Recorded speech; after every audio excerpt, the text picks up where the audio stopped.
Hi hello ನಮಸ್ಕಾರ. ಇವತ್ತು ಬಿಸಿ ಬಿಸಿಯಾದಂತಹ vegetable ಪಲಾವ್ನ ಮಾಡೋಣ ಬನ್ನಿ. ಇವಾಗ ತೊಗರಿಕಾಯಿ ಸೀಸನ್ ಅಲ್ವಾ, ಬಟಾಣಿ ಬದಲು ತೊಗರಿಕಾಳನ್ನ ಹಾಕಿ ಯಾವ ರೀತಿ ವೆಜಿಟೇಬಲ್ ಪಲಾವ್ನ ಮಾಡೋದು ಅಂತ ನೋಡೋಣ ಬನ್ನಿ. ಬಟ್ ಮೀಲ್ಸ್ ಸಖತ್ತಾಗಿ ಇರುತ್ತೆ. ಇಲ್ಲಿ ಫಸ್ಟು ಒಂದು ಮಿಕ್ಸಿ ಜಾರ್ಗೆ ಇಲ್ಲಿ ಒಂದು ಅರ್ಧ ಈರುಳ್ಳಿ ಮತ್ತು ಒಂದು 1/4 ಟೇಬಲ್ ಸ್ಪೂನಷ್ಟು ಮೆಣಸು, 1 ಇಂಚಾಗುವಷ್ಟು ಶುಂಠಿ ಮತ್ತು ಚಕ್ಕೆ, ಲವಂಗ ಒಂದು ಇಂಚಾದರೆ ಸಾಕು, ಒಂದು 4 ಲವಂಗ ಮತ್ತು ಇಲ್ಲಿ ಕಲ್ಲು ತೊಗೊಂಡಿದ್ದೀನಿ. ಮತ್ತು ಖಾರಕ್ಕೆ ಅನುಗುಣವಾಗಿ ಒಂದು 6 ಹಸಿರು ಮೆಣಸಿಕಾಯಿನ ಹಾಕಿದ್ದೀನಿ. ಇಲ್ಲಿ 1 ಗೆಡ್ಡೆಯಷ್ಟು ಬೆಳ್ಳುಳ್ಳಿ, 1 ಸ್ಪೂನಷ್ಟು ಇಲ್ಲಿ ಸೋಂಪು ಕಾಳನ್ನ ಸೇರಿಸಿದ್ದೀನಿ. ಮತ್ತು ಒಂದು 4 ಸ್ಪೂನಷ್ಟು ಕಾಯಿ ತುರಿನ ಹಾಕಿದ್ದೀನಿ. ಮತ್ತು 1 ಹಿಡಿ ಕೊತ್ತಂಬರಿ, 1 ಹಿಡಿ ಮತ್ತು ಪುದೀನ ಸೊಪ್ಪನ್ನ ಹಾಕಿ ನೀರನ್ನು ಸೇರಿಸಿ ಇಲ್ಲಿ ಚೆನ್ನಾಗಿ ನುಣ್ಣಗೆ ಇಲ್ಲಿ ರುಬ್ಬಿ ತಂದಿದ್ದೀನಿ. ಇಲ್ಲಿ ಒಂದು ಕುಕ್ಕರ್ಗೆ ಒಂದು 7ರಿಂದ 8 ಸ್ಪೂನಷ್ಟು ಆಯಿಲು ಮತ್ತು 1 ಸ್ಪೂನಷ್ಟು ತುಪ್ಪನ ಇಲ್ಲಿ ಸೇರಿಸಿದ್ದೀನಿ. ಸ್ವಲ್ಪ ಎರಡೂ ಕೂಡ ಬಿಸಿ ಆದಮೇಲೆ ಇಲ್ಲಿ ನಾನು ಮಸಾಲೆನ ಸೇರಿಸ್ತಾ ಇದ್ದೀನಿ. ಅಂದರೆ ಚಕ್ಕೆ, ಲವಂಗ, ಪಲಾವ್ ಎಲೆ, ಕಲ್ಲುವ್ವು, ಜೀರಾ ಎಲ್ಲನೂ ಸೇರಿಸಿ ಇಲ್ಲಿ 1-2 ಹಸಿರು ಮೆಣಸಿಕಾಯಿನೂ ಹಾಗೆ ಉಂಡೆನೇ ಹಾಕಿದ್ದೀನಿ. ಮತ್ತು ಇಲ್ಲಿ ಒಂದು ದಪ್ಪ ಈರುಳ್ಳಿನ ಈ ಥರ ಉದ್ದುದ್ದಕ್ಕೆ ಸ್ಲೈಸ್ ಮಾಡಿಟ್ಕೊಂಡಿದ್ದೆ, ಅದು ಕೂಡ ಹಾಕಿ ಇಲ್ಲಿ ನೀಟಾಗಿ ಇದು ಹಸಿ ವಾಸನೆ ಹೋಗುವವರೆಗೂ ಕೂಡ ಈರುಳ್ಳಿನ ಚೆನ್ನಾಗಿ ಫ್ರೈ ಮಾಡ್ಕೋಬೇಕು. ಅಂದರೆ ಸ್ವಲ್ಪ ಗೋಲ್ಡನ್ ಕಲರ್ ಬರ್ಬೋದು, ಒಂದಷ್ಟು ಫ್ರೈ ಮಾಡ್ಕೊಂಡ್ರೆ ಸಾಕು.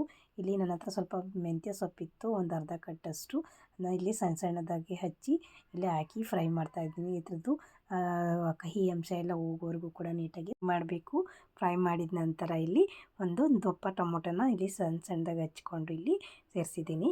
ಮತ್ತು ಬಟಾಣಿ ಬದಲು ಈಗ ತೊಗರಿಕಾಳು ಸೀಸನ್ ಆಗಿರೋದ್ರಿಂದ ಈಗ ಇಲ್ಲಿ ತೊಗರಿಕಾಳನ್ನ ಸೇರಿಸಿ ನೀಟಾಗಿ ಅದರ ಹಸಿದೆಲ್ಲ ವಾಸನೆ ಕೂಡ ಫ್ರೈ ಮಾಡಿಟ್ಕೊಂಡಿದ್ದೀನಿ.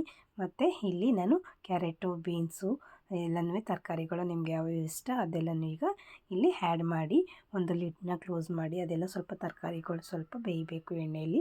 ಆಗ ಅಲ್ಲಿವರೆಗೂ ಕೂಡ ಸ್ವಲ್ಪ ಒಂದು ನಿಮಿಷ ಫ್ರೈ ಮಾಡ್ಕೊಂಡಿದ್ದೀನಿ. ಈಗ ಮಸಾಲೆಗೆ ಅರಿಶಿನ ಪುಡಿ 1/4 ಟೇಬಲ್ ಸ್ಪೂನ್, ಇಲ್ಲಿ chilli powder 1 table spoon, garam masala 1 table spoon ಮತ್ತು ಧನಿಯಾ ಪುಡಿ 1 ಟೇಬಲ್ ಸ್ಪೂನ್ ಸೇರಿಸಿದ್ದೀನಿ.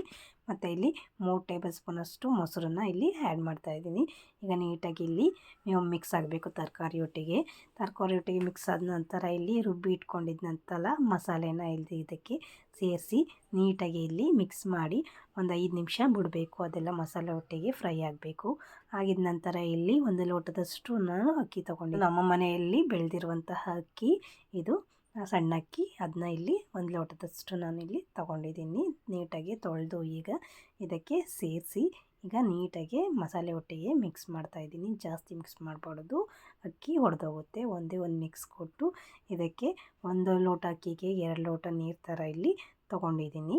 ಈಗ ತೊಗೊಂಡಿದ್ದಾದಮೇಲೆ ನೀಟಾಗಿ ಮಸಾಲೆ ಒಟ್ಟಿಗೆ ಮಿಕ್ಸ್ ಮಾಡ್ತಾಯಿದ್ದೀನಿ. ಅಕ್ಕಿನೂ ಕೂಡ ಈಗ ರುಚಿಗೆ ತಕ್ಕಷ್ಟು ಉಪ್ಪನ್ನು ಸೇರಿಸಿ ಒಂದು ಮಿಕ್ಸ್ನ ಮಾಡ್ತಾಯಿದ್ದೀನಿ. ಈಗ ಮಿಕ್ಸ್ ಮಾಡಿದ ನಂತರ ಇದಕ್ಕೆ ಈಗ ಕುದಿಲಿಕ್ಕೆ ಇಡಬೇಕು. ಈಗ ಅಷ್ಟರಲ್ಲಿ ಇದಕ್ಕೆ ಮೇಲೆ ಕೊತ್ತಂಬರಿ ಸೊಪ್ಪು ಮತ್ತು ಪುದೀನ ಸೊಪ್ಪನ್ನು ಈಗ ಸೇರಿಸ್ತಾ ಇದ್ದೀನಿ. ಈಗ ಸೇರಿಸಿದ ನಂತರ ಇಲ್ಲಿ ಒಂದು ಅರ್ಧ ಹೋಳಷ್ಟು ನಿಂಬೆ ರಸನ ಇಲ್ಲಿ ಸೇರಿಸ್ತಾ ಇದ್ದೀನಿ. ತುಂಬಾ ಚೆನ್ನಾಗಿರುತ್ತೆ ಇದು ನಿಂಬೆ ರಸ ಇದು ಎಲ್ಲ ಸೇರಿಸಿ.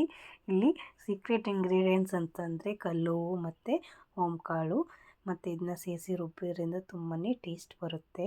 ಈಗ ಒಂದು ಕುದಿ ಬರಲಿಕ್ಕೆ ಈಗ ಒಂದು ಲಿಡ್ನ ಕ್ಲೋಸ್ ಮಾಡಿ ಇಟ್ಟಿದ್ದೆ. ಈಗ ನೋಡಿ ಆಲ್ಮೋಸ್ಟ್ ಅಷ್ಟು ಒಂದು 60% ಅಷ್ಟಿಗೆ ಬೆಂದಿದೆ.